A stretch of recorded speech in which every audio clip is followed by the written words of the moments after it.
short routines. I could only breathe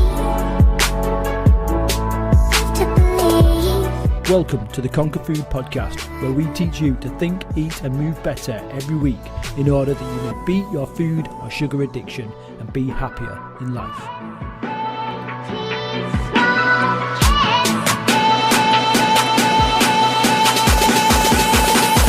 Hey, how's it going? Welcome to the Conquer Food Podcast. My name's Craig Williams. My other host, Paula, is not with us today, but that doesn't matter. We can still get lots of stuff done. And today, I want to teach you the three main areas that you need to change in your life and your health in order to lose an extreme amount of weight, to control and eradicate binge eating, and to finally ditch those sugary, sweet, salty, fatty snacks that you just cannot seem to release the grip of, okay? The things that control your life. And that's what we're going to talk about. That's what I'm going to talk about in this little podcast episode now. So it's probably going to be a little bit longer than our previous episodes, but I think there's going to be some great information. So make sure you settle yourself down, you're ready. You might want to get yourself a notebook and pen. If you're listening to this in the gym, in the car, or anything like that, don't worry about it, because I'm going to give you a link later on where you can actually you can watch a feature-length video which goes much deeper into the stuff that I'm going to talk about. Okay, so if that all sounds like something you're interested in, then you're in the right place.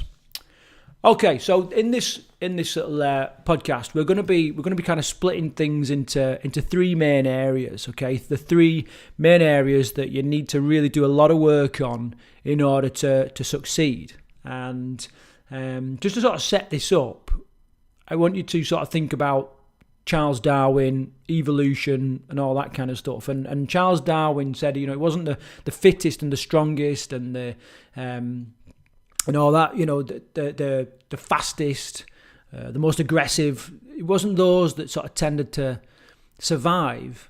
It was people that had the greatest amount of flexibility, or the ones that could adapt.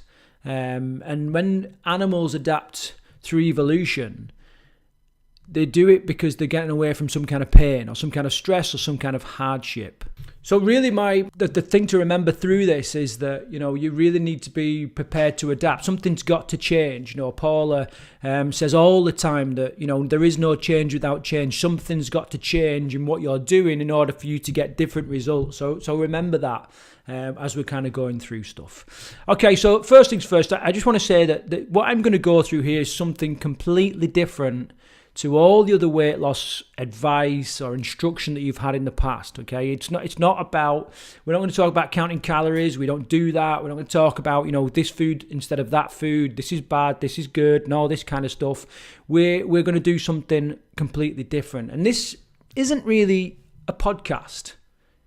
I mean, obviously it is a podcast, right? But that's kind of not what I mean. This is actually potentially a pivotal moment, a defining moment in your happiness and your future and your results and all that kind of stuff, okay? This is quite a special thing that we're going to go through, because once you start to embrace this stuff and you start to practice it on a daily basis, your life will change, your health will change, you become fitter, you love your image, you love yourself, you'll start to value yourself more. So this truly is a very special moment that we're going to go through. Now you might be thinking, well, is this for you? Let me go through a couple of things where you can kind of go, yep, I'm in the right place.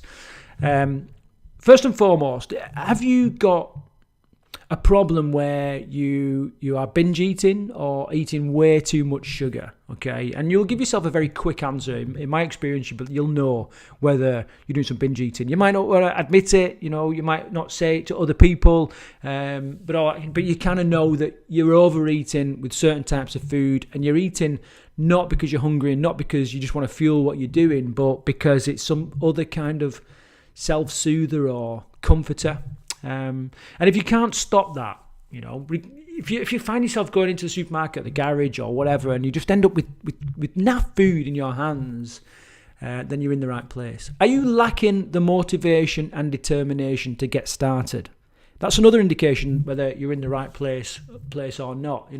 Motivation gets us going. Determination keeps us going. And sometimes, we have a myriad of different types of people. That some are really good starters but can't keep it going. Maybe that's you. You're good for a week or 2 weeks or whatever. And other people just can't even seem to get started at all. But they're incredibly determined, but they're determined to do the wrong things. They've got loads of determination, but determination is they're still having that, excess of wine, excess of fast food or whatever. And they can't get up the motivation just to keep going, to get started. If that's you, then you're in the right place. Next one, if you feel like you're a bit of a guilt-ridden failure, okay, like you feel guilty about your own eating habits, about your lack of movement and fitness and all that kind of stuff, and you feel like you've got this history of failure, then you're in exactly the right place. We're gonna really work on that.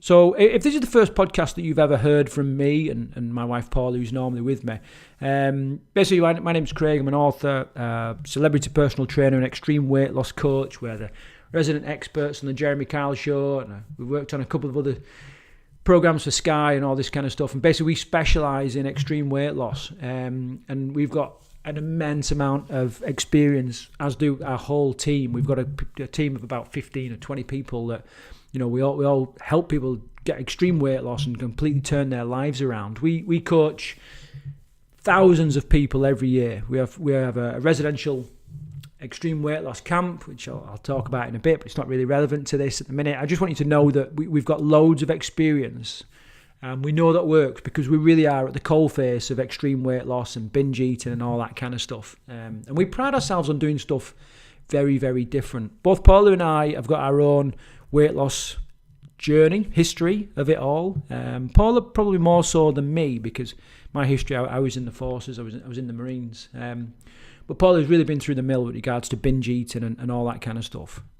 So if you haven't done so already, get yourself back through some of the other podcasts and listen to Paula's story. In itself, it's quite inspiration, but my main point is we've got a lot of experience, and we really are people that you should pay attention to if you're trying to change this. Okay, so I just want to get a little bit of interaction going here. So I want you to kind of think about this, and what are there? Where is the friction in your life right now? Where is the triggers for poor eating? What seems to be happening every time you have a good day, bad day? What is your relationship like with food? Start thinking about all that, because we really need to put ourselves in the right frame of mind before we get into some of this other training. By the way, I want to make sure that you stick around for the whole of this little podcast. So I've got a little bit of a gift at the end. So make sure you're like a little bit of a bonus. So stick around to the end and make sure you listen to it all. You listen to it all, because we've got this little gift. Okay, so into the three main points from this. Now, what I want to give you is 3 clear steps on the things that you've got to change in order to completely change your relationship with food and all this kind of stuff, okay, in the 3 main areas. Now, what I'm doing in this little podcast is very much a big overview, and there's lots of little steps that you can take to actually do and put this into practice. But without the foundational knowledge, you're not really going to get there. So the first real area where we really need to do a lot of work, we need to work on changing your beliefs. We need to do a lot of work on changing your belief about food, your belief about yourself, your belief about what kind of person you are, belief about your relationship with food, the beliefs about how to lose weight, because all these things are kind of holding you within this box. They're holding you within a little box which kind of controls a lot of what you do. So what I want to go through is some 3 of the most common frustrations with regards to beliefs, around weight loss. So the first belief you might have is the fact that you are the consummate failure, okay? That you have tried everything and nothing's worked, and you're still struggling now, and you'll keep going, and keep plugging on, but ultimately everything ends in failure. Now, the problem with that is that very soon we can develop what we call learned helplessness, where we stop even trying to change things. Also, if we constantly fail and we build up this history, this pattern of failing and getting things wrong, it's incredibly demotivating, and we often we can get stuck in a rut, So, and this is the big thing. So if you right now believe that, you have always been a failure, you just can't do it, or maybe you've got these beliefs where it's like, oh, I've always been big boned, I've always been big, my whole family is big, then this can affect the way that you or your potential for losing weight and getting a grip on stuff. The second most common frustration with regards to beliefs is that nothing works, or nothing has worked, and nothing is going to work. The truth is that, with regards to dieting, every human being is different. They've got to be, because otherwise you'd be the same person and the universe just wouldn't accept that. Which means that, there's no single one best way for everybody to lose weight. And a lot of things that, like the dietary guidelines that the NHS ditch out, the Food Standards Agency, and all this kind of stuff, it's for the average person, but very few people are actually of the average ilk, which means that different diets do different things for different people, and some people can eat fruit, some people can't, some people can eat nuts, some people can't, some people can eat bread and get away with it, some people can't, dairy, all this kind of stuff, but we try and use this standard diet to work on ourselves, and obviously a lot of the time it really doesn't work. So the key takeaway from that is that you are an individual, and you should try lots of different things to find the thing that works for you. But if we hold this belief that nothing is working, nothing has worked, quite often we don't even get started. We don't even try, because ultimately we kind of think, oh, this ain't going to work. And we're very skeptical about stuff, and that affects us. It really does, hold us back. Okay, the third most common frustration that we see is that people believe they'll always be the same. They'll always be overweight. They will always be the slowest on the run. They'll always be the most unfit in the gym, and this is why it's always going to be. But the one universal law of life is change. There is, it's the only constant in life, is that there will be change. And you can change. People change. Just have a little think now. Close your eyes, unless you're driving, of course, and just think, or running on a treadmill. If it's safe to do so, close your eyes and just think about somebody in your life that that has changed drastically, in the last 12, 18 months, 2 years, or whatever. And you probably pick names out straight away, and that's because people do change. They change all the time, and you're a person, so you can change too. But we have this belief that we'll always be like this. And what's going to happen is our subconscious mind is going to look to fulfill that. It's going to look for the proof that you're always going to be the same. And you get caught and stuck in a rut. So the way that I want to kind of describe this is that, quite often we think that we have a thought, which then, because of that thought, that dictates our actions, and, we get our results from our actions, but that's not actually what happens. What happens is there's an extra step. We have a thought in our conscious mind, which passes through our subconscious mind, and our subconscious mind really more or less kicks the crap out of this thing, because we hold all our beliefs, our values, our experiences, our habits, our routines, and all this kind of stuff in our subconscious mind, and it's almost like getting buffeted around and pushed around, and it gets popped out. It affects our actions in a completely different way. Sometimes it shocks us. The way I describe it is, imagine there's like a tunnel of people, and you walk down the tunnel, and then as you walk past somebody, everybody just gives you a little nudge and pushes you forward and back foot, and they really mess you around, and they spit you out the end, and you're like, what happened then? And this is what happens with our subconscious mind. Our beliefs and everything really mess around with what we think. And that really does affect our actions, and our actions generate our results. So this is why we kind of need to change things like our beliefs. We really need to know what our values are and all this kind of stuff, because our subconscious mind is what we call a cybernetic mechanism.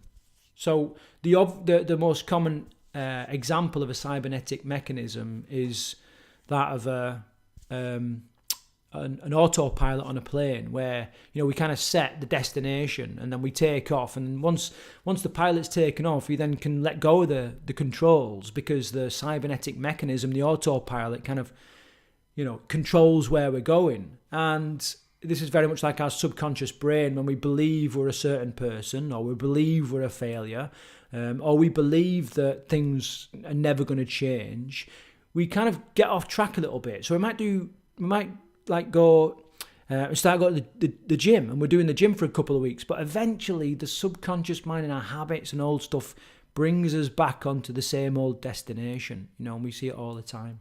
Hand in hand with this, you have Newton's third law of motion, which is for every action, there's an equal and opposite reaction. Every time we push and we try and change, there's an equal and opposite reaction. There's resistance from somewhere. So I've had it before in my previous marriage where I suddenly started to go to the gym, and my wife was like, which is an action. And I was starting to really get control of my fitness, and I was getting much fitter. My image was starting to change. I was just starting to notice different changes in my love handles suddenly were shrinking, and I was feeling better. I was sleeping better. All these benefits to exercise. And my wife at the time, she started to resist. She started saying, what's the attraction with going to the gym? How come you're in the gym all the time now? Have you got a woman in this gym? Are you off having an affair and that's what this is about? Or do you have you gone off me and you want to find a new wife or whatever? And is that why you're trying to improve your image? And it was like, and actually at the time, because I didn't know all this stuff, I hadn't learned all this stuff, I stopped going.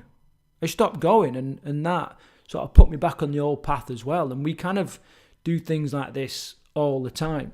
So be aware of the resistance around you, and it can come in all different forms and stuff. And you've got to keep going. But ultimately, we've got to change our beliefs about us, our past, our future, and how things can be. An example of this, there's a podcast a couple of episodes ago, I don't know what number it is, with one of our long-term campers called Priya, who's actually just come back to camp. It's great to see her. And she came and she believed that, she was like the less attractive of the sisters in her family, and she was the academic one, she wasn't really the sporty one, and she was always going to be big, and things couldn't really change. And she came to camp, and we started to work on her beliefs, and now she's just blossomed as this beautiful girl, this beautiful woman, that is sporty. She can run like the bloody wind, and she's incredibly active, and she's got real good control. Suddenly her hair was different, she'd got rid of her glasses and wearing contacts, and she just looked fantastic. But it all came from gradually changing those beliefs. So how do you do this? Well, step one is really about awareness. You need to start becoming aware of your beliefs and what you kind of say to yourself and what you truly believe. And then the next step from that is to kind of change your language. You change your language because language is the software of your mind. And then the third one is build a history of success. Now, I've gone over them pretty quick because this podcast is about teaching the foundations. If you want to learn more about this, then get yourself to conquerfoodies.com/binge-training-replay. Okay, and what you'll find there is like a 60-minute extended training video where I go much deeper into these steps for changing all this kind of stuff.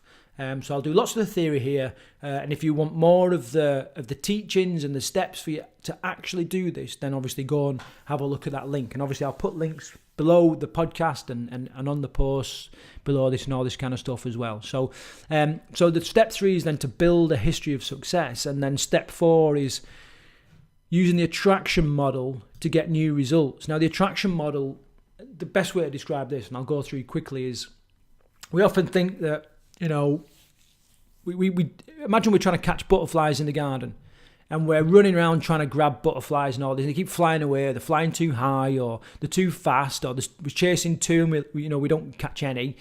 But the best way to catch a butterfly, really, is to act like a flower and let the butterflies come to you. And that's how you get results. You don't run around the gym trying to get fit. You act like someone who's fit, and the results come to you. So we teach about the attraction model. And step 5 is you create a really, really exciting future and know that you can become that future. So you change what's happening in the future. So there's like 5 steps. Again, I know I've just sort of really blasted through and all this kind of stuff, but you really can get more on that on that link where you can learn more about it. Okay, so stage 1 done, belief change. Next one, the next thing we need to look at is habit change. We need to change our habits. We are the sum of all the actions, of all the choices, of all the steps that we've taken in the past. It's all led to, who we are and what we've got right now in regards to health and image and all this kind of stuff. So habits form they really are the makeup of what we are. So the most common frustrations, like I said before, first one, we have these habitual thoughts, okay, as part of our habits. And so we might things like, well, I'm not worth it. I saw a post in our Conquer Foodie community. It's a private Facebook group, which comes part of our monthly coaching program.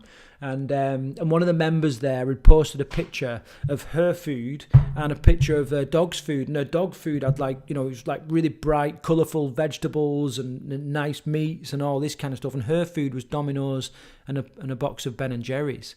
And she put on the post, why am I feeding my dogs this? And why am I eating this? And in reality, it's because you don't value yourself as much as you value your dogs.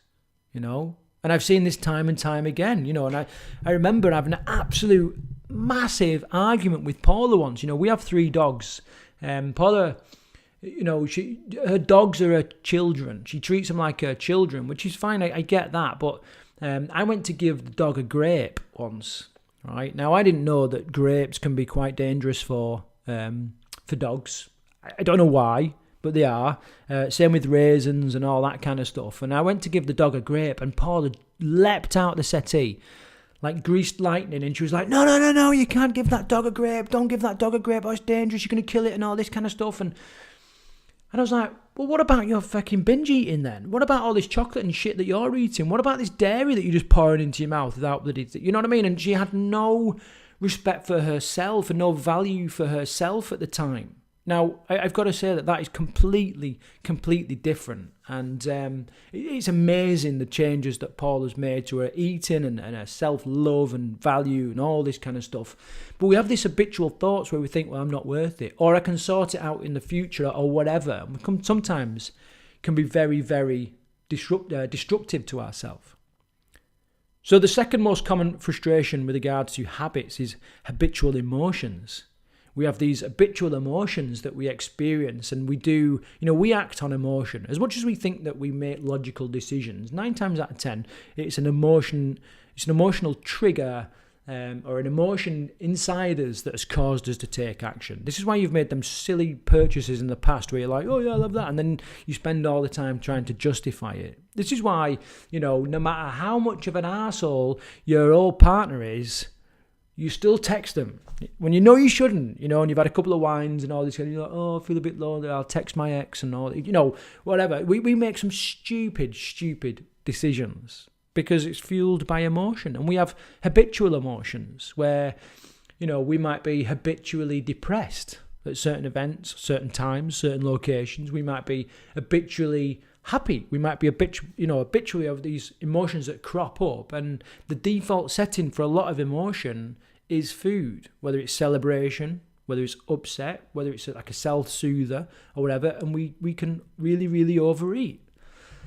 The third most common habit that is really, really affecting us here are habitual activities and reactions. So the activities are obviously things we do, the habits that we do. Maybe you're going out regularly for a cup of coffee and regularly having a brownie, and your coffee is not just like a black Americano, it's a you can't bend it, triple latte with chocolate spread, chocolate bloody sprinklings and all this kind of stuff, and it's just maxed out with calories and sugar and chemicals. And, we have these activities that we do all the time. Even activities like, we sit and watch all the soaps every evening, but then complain that we haven't got time to go to the gym or go out for a walk with the dogs or a stroll with our partner or whatever. We have these activities. And then reactions. Quite often we have habitual reactions to things. And, so for example, I'll tell you another little story. I went to Paula's sister's birthday party, and somehow, well, I know how, but she ended up getting 2 cakes. And what happened was, as we was waiting to do the old candles, sing happy birthday and all that kind of stuff, Paula was in the kitchen with 1 cake, and because she had such drivers towards sugar and cake and all that kind of stuff, she started to eat it.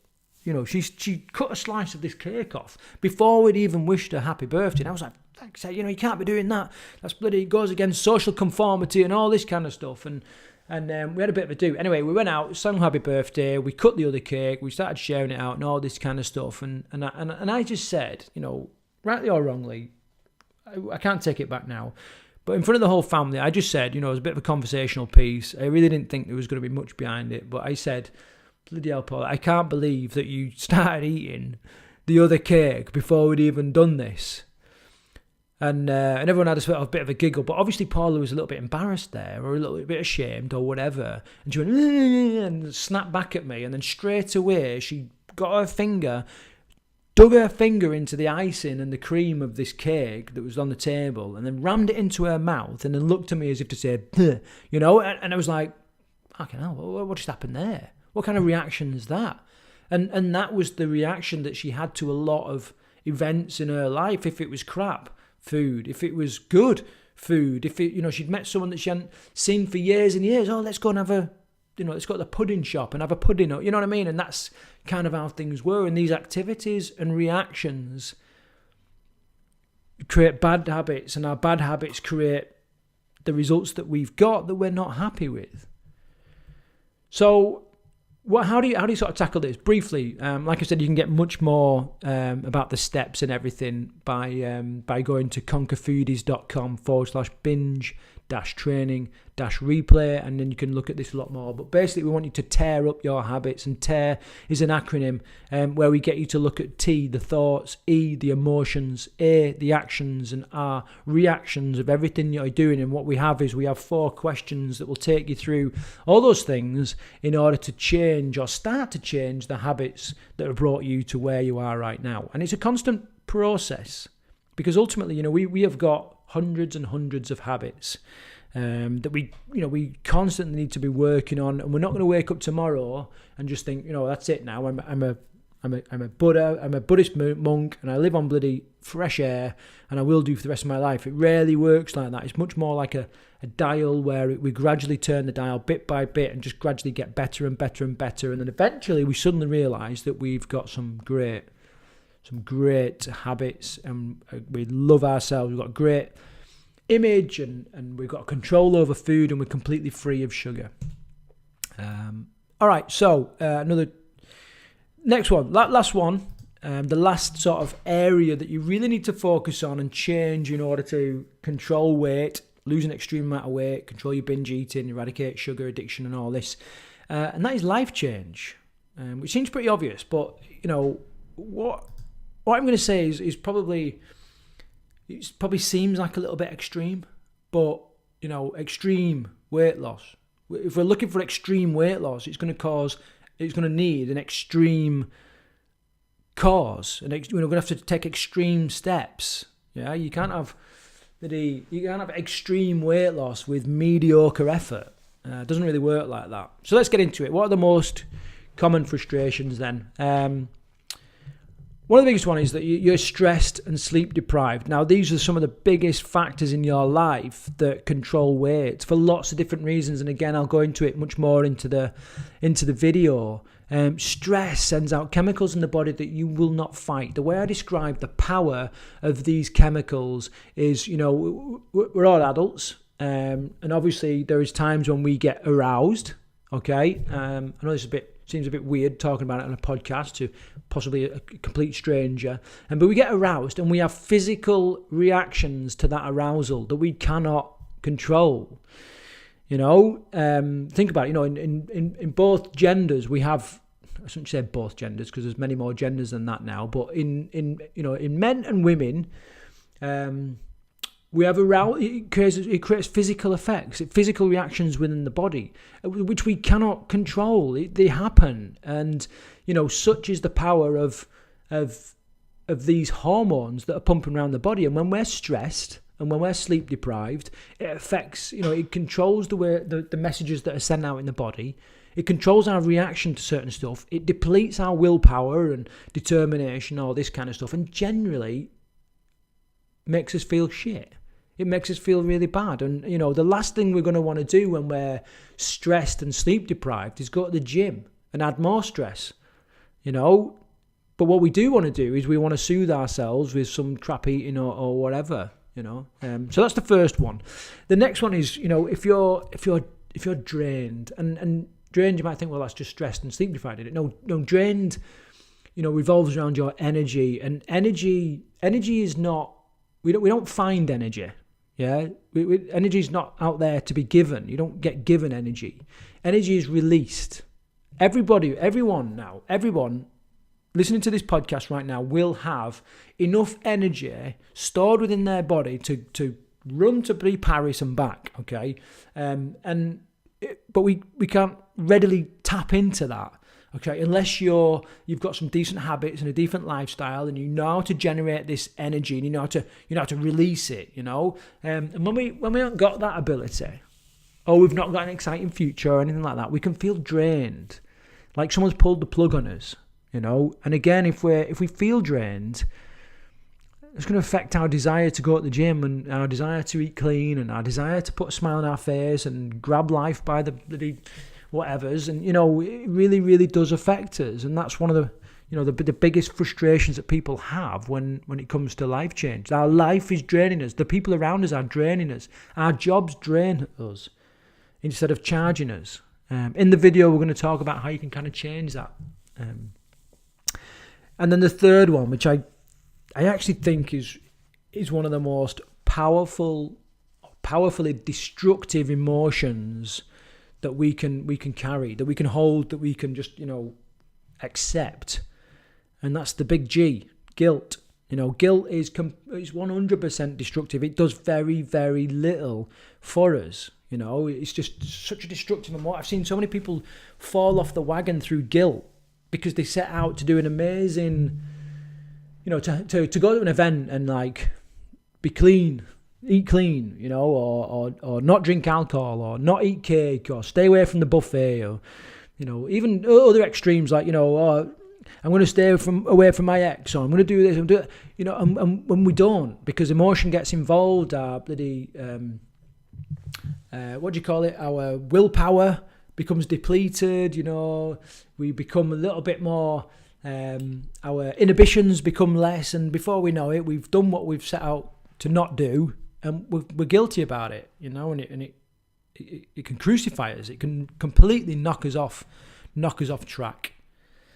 So they're the three main areas. And in the video, conquerfoodies.com/binge-training-replay, I'll talk you through sort of what we call the wheel of life. It's a little exercise where you look at all the factors in your life and look at how you can start to incrementally, remember it's not a switch, it's a dial, increase your contentment with that, within that area. Okay, but it's going to take a little bit of action.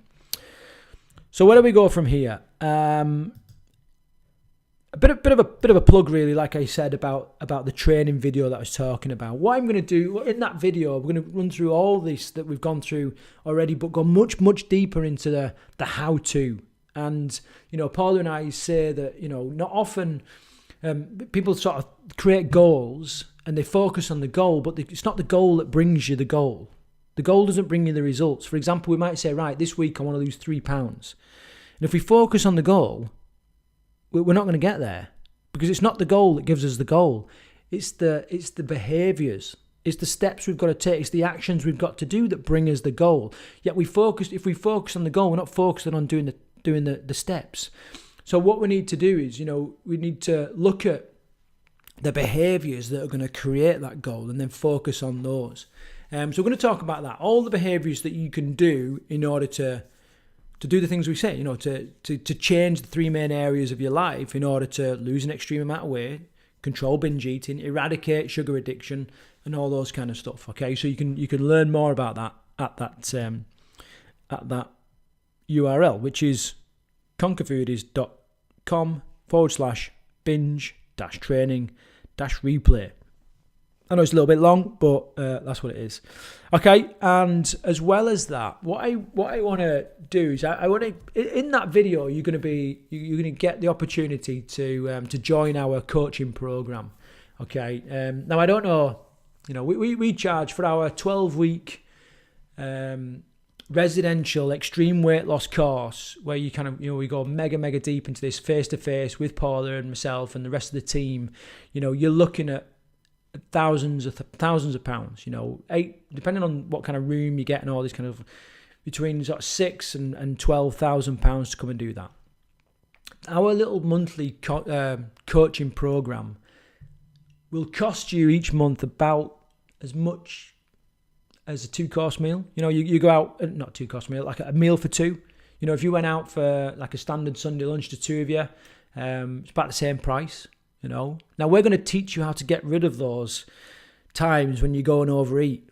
This is not going to pay you to learn how to do this stuff and completely change your life. So that's kind of what I'm going to go through. And when you do that, it's going to give you an offer, and I want to make the offer even more attractive. Okay, so if you've listened to this podcast and you get given the offer, I then want to give you a 30-day trial for free.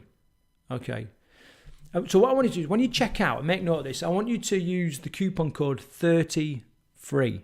Okay, 30FREE when you kind of sign up and all that kind of stuff, and that will give you a 30-day trial of the whole program. Okay, so only if you've sort of listened to the whole of this podcast will you have that. All right, so make the most of it, and I'll see you in there. I hope you've taken a lot from this. I hope what you've realised is that in order to change the things you're looking to change, it's not about counting calories. It's not about exchanging cake for an apple. My God, I wish it was that easy, but it's not. There are forces at play here which are so deeply ingrained and so powerful, yet so subtle, that we miss it, and it causes us to fail. The good news is that we've got a proven program that can help you change this, and change this for good. There's a quote by Warren Buffett, and he said that the chains of habit are too light to be felt until they are too heavy to be broken. And this is exactly what we're talking about. It's these habits, that we just pick up, and beliefs and emotions and lifestyle that we have, that we don't really see it as negative. We don't really see what the problem is until we start to try and break these things. And we're going to help you with that. If nothing else, stay with us with the podcast. Please give us, a 5-star review on iTunes, Stitcher, wherever, if it's YouTube you're watching this on, and give us a thumbs up, and please give us a nice little review. And if you've got other people in your life that you think will benefit from this kind of stuff, then please, send them our way. Share this podcast with them, get them to listen to it, and let's start changing people's lives, because one of the most motivating things in the world is helping other people change and seeing that change in them and knowing that you're responsible. So please share this.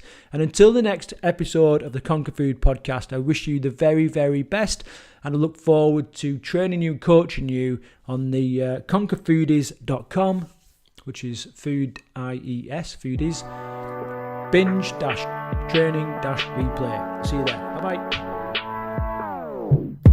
It doesn't make us strong, it doesn't make us weak.